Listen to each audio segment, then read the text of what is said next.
folks, welcome to my channel, or welcome back. My name is Kat. I'm a licensed and registered dietitian nutritionist, and on this channel we like to talk about weight inclusive, weight neutral focused approaches to health, as well as diving into scammy and, in my opinion, unethical nutrition related businesses, products, mostly nutrition related MLMs, and other fear mongering nutrition related claims. Now, it has been a while since I've sat down and got on camera. There's been a couple of reasons why. One is just client load. It's getting to be a lot, which is a good thing, but a lot of the time that I would spend recording and editing and scripting and everything has been doing client work instead. So that's a little bit why. Another thing is because there is a lot going on in the United States, and sometimes I feel like doing videos like this where I'm reacting or talking about a product or a company, something like that, it's so not important compared to something going on like human rights, trans rights in this country being threatened or taken away. It's a really scary time for a lot of people. And so I've just kind of been struggling with the idea of like, why am I talking about this kind of silly thing if these really intense things are going on right now? So I hope that this can kind of serve as like a mental break from some heavier topics going on. Anti-MLM is still very important, in my opinion, to combating false health claims. And so that's what we are reacting to. That's what we are getting into watching in today's video. We're going to be watching a BODi Coach talk about MSG and a couple other things, and then an Amare distributor who is talking about gut health and, shocker, misinformation. So yeah, I hope that this video can just serve as just kind of a mental break to just kind of relax from heavier topics going on. If you have any clips that you would like me to react to, or you have a question or something like that, feel free to send that in to Kat at @BensonRDN. I would appreciate you forever. All right, before we get into it, this is an opinion video. Do your own information gathering before coming to your own conclusions, and that's about it. Let's go.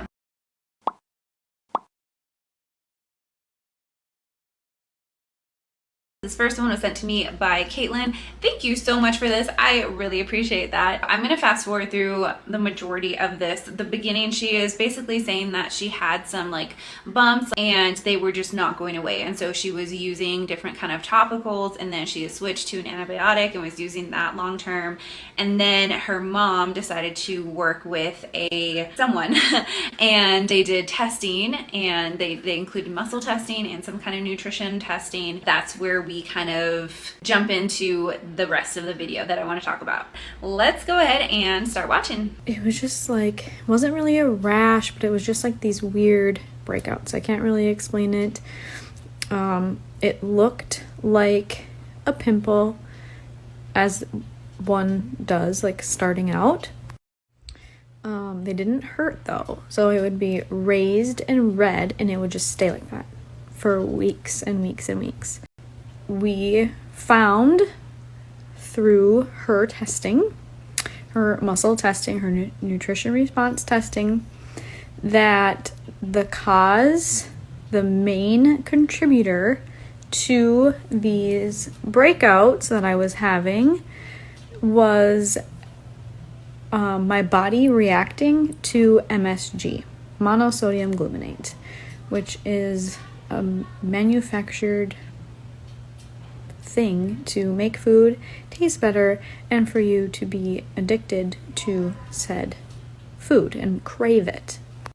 Okay, so if you have not seen the video that I have on my channel, I did a while back, I went through, the whole video is about MSG, monosodium glutamate. I talk about the history of it, some of the concerns that people have had with it, and it is safe to consume. MSG has been around for a long time. It combines sodium, like what is found in table salt, with the amino acid glutamate. It's one of the non-essential amino acids in the body, meaning that non-essential that your body makes, that you don't have to get it from a protein containing food. Glutamate is found naturally in a wide variety of foods, including mushrooms, tomatoes, aged cheeses, green tea, and a whole lot more. The body doesn't distinguish between the glutamates from like green tea, for example, versus from MSG. The average daily amount that your body produces naturally is about 50 grams per day. In the United States, the United Kingdom, the intake from food is about 0.55 grams per day. And in Asian countries, the intake amount is roughly between like 1.2 to 1.7 grams per day, which is still below the 50 grams that your body produces naturally. So we are getting more glutamate from our bodies than from food. And she had mentioned that MSG is a manufactured thing. Monosodium glutamate, which is a manufactured thing to make food taste better and for you to be addicted to said food and crave it. So, okay, MSG is fermented. It is made through a fermentation process. It starts with corn. It's similar to a fermentation process like how we get yogurt or kombucha. So the first step of the MSG fermentation process is the extraction from the glucose molecules. It's then put into a fermentation tank where microbes can change it from glutamate to glutamic acid, kind of like in yogurt where lactose is fermented into lactic acid. From there, the glutamic acid is mixed with sodium hydroxide, resulting in MSG and water. It is filtered and the water is evaporated, leaving the MSG. So MSG, it has this kind of like savory taste, this umami taste, and that is helpful for things like satisfaction and for feeling full and satisfied. It originally got a bad rap in 1968. There was a letter to the editor of a prestigious medical journal, and they described the author's anecdotal account of generalized weakness, palpitations, and numbness in the arms after eating at a Chinese restaurant. And it was then dubbed or coined this kind of like Chinese restaurant syndrome. The letter was from a doctor, so it was thought to have this kind of higher importance, but any of the other ingredients that they consumed could have had that reaction or resulted in that reaction. It didn't include like this total sodium amount, the alcohol. It was just coined from that experience, that anecdotal experience, coined Chinese restaurant syndrome. And that created a ton of backlash against the MSG itself. It harmed a lot of Chinese families, a lot of restaurants. It just created this unnecessary fear. There have been some studies where more people have like leaned on that as an excuse to not consume MSG or to be like against it. However, when you look at what was actually used in the study, it's mice who were injected with high amounts of MSG, not the normal typical amounts oral consumption wise. Like something going into your bloodstream is going to be different than consuming. Some people cite glutamate excitotoxicity. Again, when you look at the research, large amounts that we typically would not get close to with normal consumption of it. It is not considered an allergen. The International Headache Society removed MSG from causative factors for headaches in 2018. As far as like an allergy goes, it's not the protein in MSG is glutamate. Your body creates glutamate. There is not the true like food allergy to MSG. And as far as it being added to, yes, it's added to make things taste better. Absolutely. That's why we add like a variety of seasonings, a variety of herbs. We add different ingredients to foods to make them taste better. So like the fact that that's one of, I don't know, it just seems like that is like a bad thing. Why she's talking about monosodium glutamate or MSG being a manufactured thing so that it makes your food taste good. Like that's not a bad thing. But then she also mentioned it being so that you crave it, or that you're addicted to it. I need to make a whole video on food addiction and how there's a lot of misunderstanding in that area, but there is no evidence for MSG being this kind of thing that causes an addiction. Again, it is that sodium molecule and the glutamate. So if you are addicted to like having that, maybe you need a little bit more sodium in your diet. Maybe that's your body saying, hey, you're not adding any table salt to any of our food. You're not adding any MSG. You need to season your food and we need some sodium. It's not this kind of addictive substance. And to say that it is an addictive kind of substance or insinuate that it's an addictive substance when you have all of these other actually addictive substances going on in our world, no, that is not cool. Let's continue on. So every once in a while, like I don't know if you really pay attention to my face. I do, obviously, because it's mine. But for majority of the month of March, and a few weeks into April, I had another, you can't really see it now because it's going away, but I had like another weird flare-up. And wouldn't you know, once again, MSG. And I learned that MSG can also be labeled as natural flavors. It is from a natural, we went through the fermentation process of it. I don't know what else to tell you. How it's not like artificial. If you want to find out more about MSG, I will put a link to, it's called nomsg.org or .com. It will be linked and I'll put it on the screen, but that is a fabulous resource for a lot of information regarding the history, what it is, where it's sourced, what it does, how it breaks down in the body, all of the stuff that you could ever want to know about MSG. It is there. But in the month of March, that is my birthday month, and I was enjoying myself. I was trying to be very mindful of things that we were eating, but ultimately, when you are going out to eat, you don't know what ingredients they are using. I will tell you that restaurants use MSG because it makes food taste better. Just like they use salt and pepper because it makes food taste better. They use things, like just because something is used to make it taste better doesn't mean that it's a bad thing. And it's very useful in helping with that satisfaction of a meal. If you have made any kind of like recipe or something and it's just missing a little bit of something that you can't figure out what it's missing, try some MSG. Usually that'll help like just bring the whole dish together really, really well. That's like my favorite cooking tip.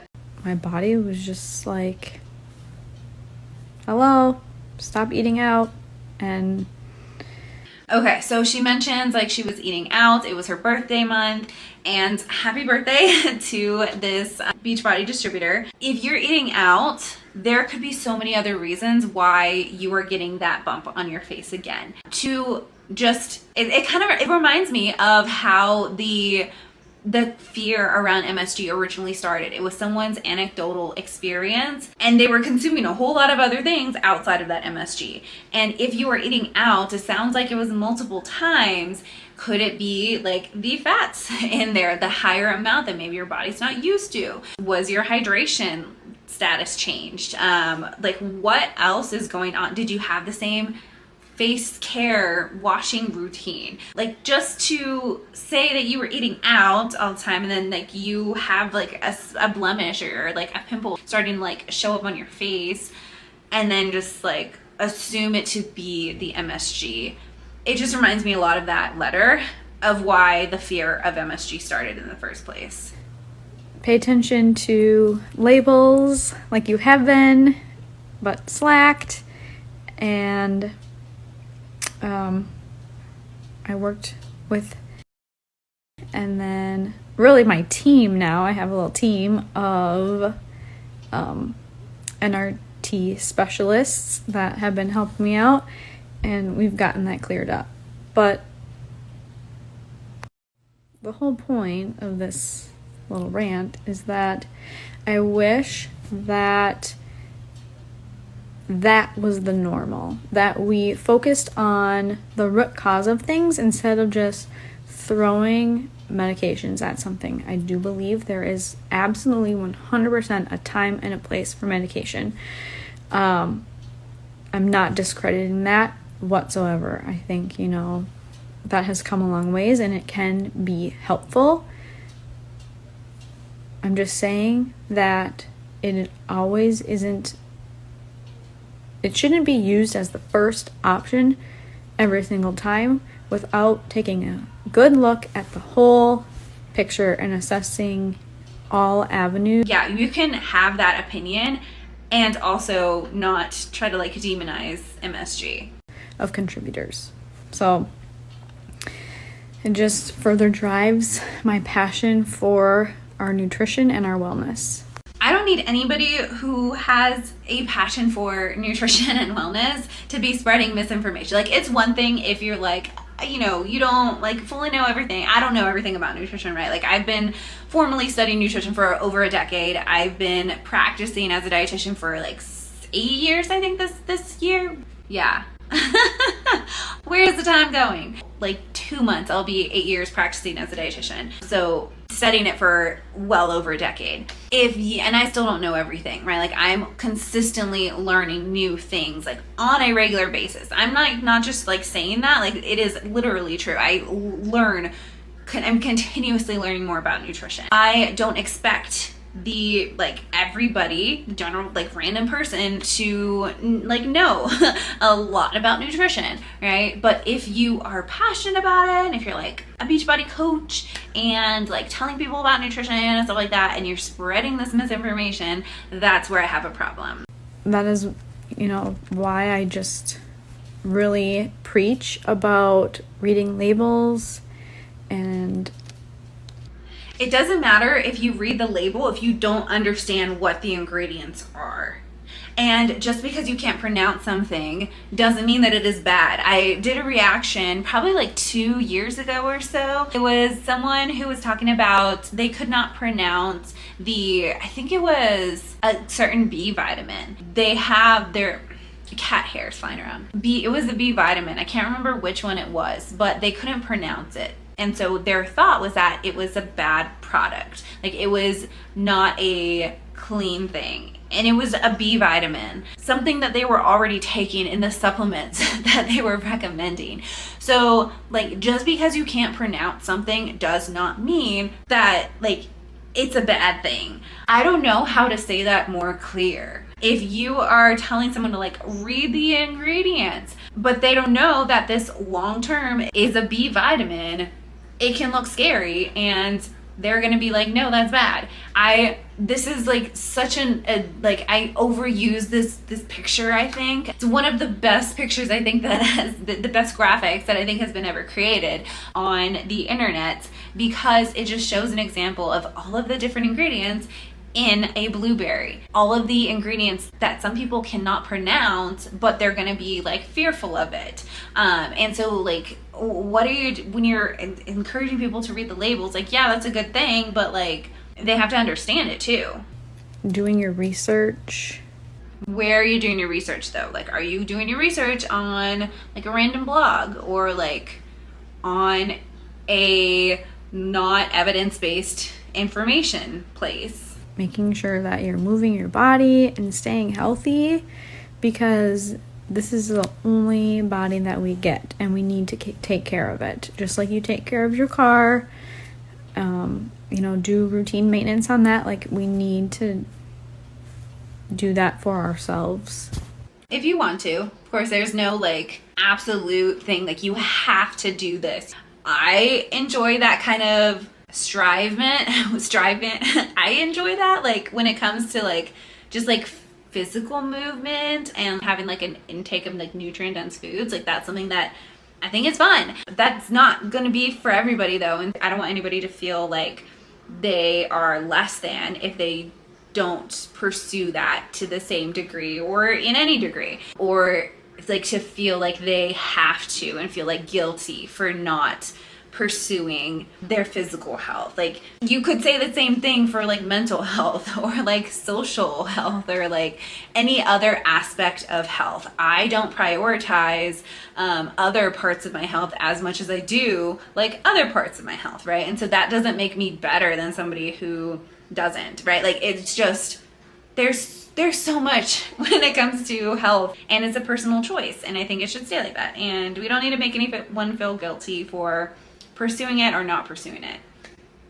Okay, so let's move into Amare. I think that's how you pronounce it. So Amare is a supplement MLM. I have not done a deep dive video on Amare. If you are interested in that, let me know. They have a lot of different products, and I did look into that main product. From what I can see anyway, that is their main product. And that product is going to be the focus of the next few clips. But yeah, let me know if you want me to do a deep dive on like Amare as a whole. Okay, so this is the first clip. It says, tired, moody, unmotivated, anxious, depressed, bloated, and those are all like question marks if you are tired, moody, unmotivated, anxious, depressed, or bloated. And the sound in the background, like it's just like if somebody's like doing a TikTok or a reel, like there's someone else's sound going on. You're gonna want one of these. What does it help with? Everything. Okay, so obviously that's someone else's sound, the what does it help with, and then the response is everything. But I feel like that is still an issue when you're putting that, even though you're not the one saying that it'll like help with everything, you're still putting that onto the video with like what you are insinuating that it could help with. And says it lowers stress and anxiety, improves gut health, increases serotonin, and reduces inflammation or reduced inflammation. So to me, it seems like she is referring to the Amare Happy Juice Pack, which includes the Mentabiotics, the Energy Plus, and the Amare Edge. While I haven't done a deep dive on the company itself, on the whole supplement line, I did look into their main product like bundles. So that's what we're going to be focusing on. Okay, so I'm going to go through those main 3 ones and then we'll watch more clips. So the Mentabiotics one, and I'm looking down at my notes here, so the Mentabiotics one is a blend of probiotics and prebiotics. So prebiotics meaning the food that the probiotics eat. Their blend looks pretty well-rounded as far as prebiotic fibers go, which could cause some gas and bloating in some. It's not something that I would recommend for everyone to use. Not everyone is going to benefit from that. And there are so many other ways to get in prebiotics that are not Amare related, that are not MLM related. The probiotics, they are 3 strains, 3 billion colony forming units total, or CFUs. Research suggests roughly like 10 or more billion per strain, not as a blend overall. Of course, that depends on the person and kind of what's going on. As with any probiotic, I don't ever just like automatically recommend that as like a blanket statement due to potential contraindications. Those with weakened immune systems, for example, that's not a recommendation that you should recommend. I will recommend specific probiotic strains here and there, but that's after a full assessment. Like I need to sit down with you, do a full initial consult, get a history, see what you're doing. So much more than just saying, hey, take this kind of probiotic. The strains here are ones that you would typically see in an over-the-counter probiotic at a lower level. Their digestive performance blend in there is very low, coming in at 160 milligrams, and that includes all 3 ingredients. And even if it was just 160 milligrams of the first ingredient, L-glutamine, that's not enough for a therapeutic dosage amount. It's pretty useless in that amount, and it's even lower than that considering the other ingredients. The phytobiotic blend, that one's even smaller, 75 milligrams. The Energy Plus product, it has a little sugar, stevia, natural flavors to make it taste good. There's some caffeine in there as well from matcha green tea. There's another proprietary blend with some fruit, seed, and bark extracts. Nothing really exciting. And as far as the Edge goes, there are some prebiotics. Again, what probiotics eat to survive. There's a xylitol sugarcane blend, some flavors, and the Edge proprietary blend is some like fruit extracts. So all of that together is $163.95. So unless you want to subscribe, you can save $17. But would I recommend these?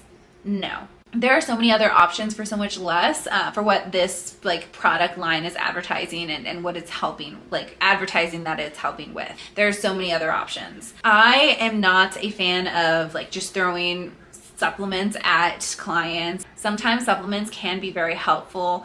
It just depends on the person. For supplements, I do use Fullscript, and just as a side note, like with my beliefs in like healthcare and where I think things should be and stuff, I have access to the wholesale prices for very high quality supplements. Supplements that are third-party tested, that are like just like they don't have the contaminants or fillers. They're actually like their labels, what is in the product, high quality supplements. For the people who I work with, I provide supplements if we need them. If I think they would be beneficial, I provide them at wholesale cost just because I think that's how it should be. But yeah, I wouldn't recommend this 3-pack at all. So with that being said, let's watch some of these clips. Okay, so this one says, when the mess in your house gives you anxiety, but your anxiety causes you to become overwhelmed and not do anything and just lay on the couch and stare at it all, instead resulting in more anxiety. Which I find interesting, because if she is taking this product and telling people it helps with all this, but is still experiencing this, like, what does that say about the product? Or has it helped, and is she now trying to target a vulnerable population to sell it? Like, which one is it? Has it helped her, now she's going after those vulnerable people to make money off of them? Or is she trying to say that, like, she is experiencing that currently and it's not helping? Because it seems like it's one or the other. The next video is where we get into some, like, not true claims beyond this. Did you know that proper gut health is essential for good mental health?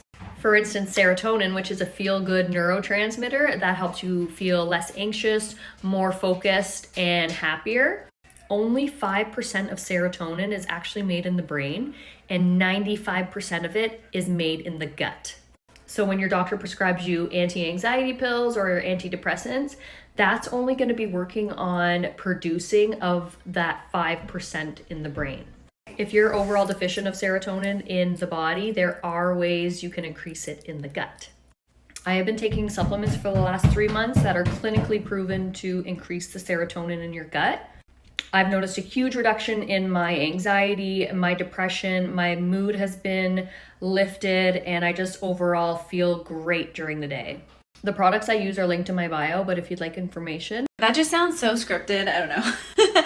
And I know, like, you could say, like, well, this video sounds scripted. It is. I'm adding stuff here and there, and I have, like, my notes, but I'm not also sharing, like, my experience and how I'm feeling. I don't know. That's just a side note. But anyway, so yes, serotonin is found in the digestive system.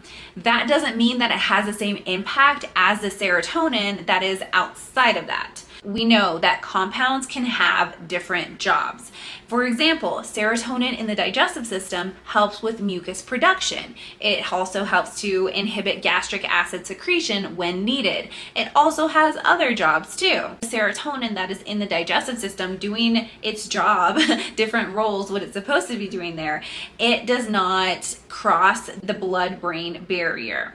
And so it's not going to have the same, like, reaction. It's just like this idea that it makes it seem like these doctors are prescribing these medications that help with serotonin and how your brain is going to use that, but they should really be, like, focusing on other areas that, like, they don't know what they're talking about, kind of thing. I don't know. That's just, like, the vibe that I'm getting from that video. Maybe I'm just, like, I don't know, whatever. But it just gets better with this follow-up. So thankfully, somebody commented, serotonin production or serotonin produced in the gut does not cross the blood-brain barrier. It has no effect on mood whatsoever. Love this person. Thank you. If you're watching, whatever, you're probably not watching, but I'm glad somebody wrote this. Y'all, she still did not get it. Just watch this. It does actually, and there is a ton of research out proving that it does. If you look up the vagus nerve, it shows you how they are directly connected. Here's just one article, if you go on Google, right here, explaining the vagus nerve and how it's connected to the gut and the brain through the gut-brain axis, and it communicates information such as your sleep, your mood, your pain, and your stress and your hunger. Here's another article explaining the vagus nerve is one of the biggest nerves connecting your gut and brain. It says signals both ways. And another article explaining right here, including control of mood. So yes, serotonin in the gut does have an effect on what is going on in your brain. To be this confidently wrong,